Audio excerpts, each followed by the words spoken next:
Silverton is a first suburb of Cincinnati. We have been experiencing some decline over the last 40 or 50 years. Loss of population, aging of our housing stock, our infrastructure has deteriorated. So we're facing a lot of challenges that are common in the Midwest. I have always loved Silverton. It's still the same community. Silverton is very inclusive, diverse. Silverton's always been a very stable community, great place to have a business. We're perhaps Greater Cincinnati's best kept secret. I love the innovation in this changing ground model because it allows the existing property owners to stay within the community. They're not just bought out and dislocated and go wherever they go. They have options to stay in the community, and that's unique when it comes to issues around social equity and racial equity.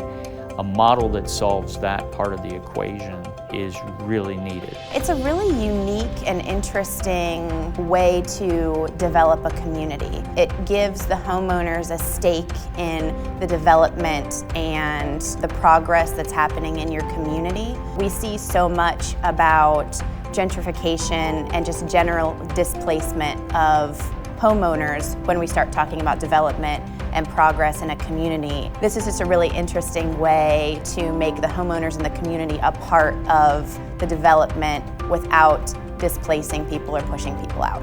One of the very first meetings we had with Changing Ground, Andrea really described, we're just completely taking over more green space in the world. When you have a built-out community like we do, we don't have vacant land. We don't have soybean fields that could become subdivisions. So this project allows for a unique land assemblage that keeps the residents and property owners in the community, but allows for that growth to take place. Being able to allow Silverton to be on the cutting edge of something that, to my knowledge, is the first time that this is occurring in the United States is just really, really special to be part of. The community benefits because the project will grow our tax base, will add population, and add it in a sustainable and equitable way.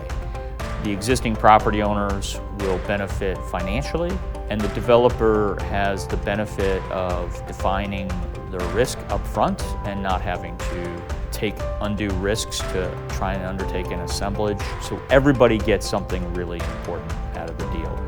It's a three-way win-win-win. It's going to be good for the community, but I want to make sure they understand that and they'll be happy with it as well. For me and my situation, this is a smart thing. They're gonna work with everybody individually to figure out what's gonna work best for them. A lot of the people who live here have lived here for 30, 40, 50 years. And that's really a testament to this community. I actually figured that there would be some amount of pushback from the homeowners. They're like, let's go for it, let's try it. When we think of kind of that older demographic, more set in their ways and not really hip to change, that is just not the case here.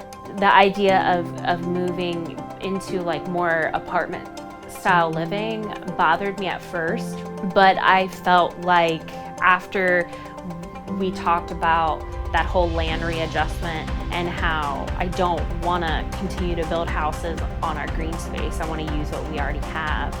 It kind of made me open my eyes a little bit. What we're trying to figure out in Silverton is how does a first suburb that has been experiencing challenges that just grow and grow, how do we remedy multiple problems at the same time? We have too many problems to solve them one at a time, so we need to make investments that solve multiple problems at the same time, and that's what this project would do. It would focus in on growth of our tax base, sustainability, as well as an affordable housing component. So we're achieving multiple public goods with one project.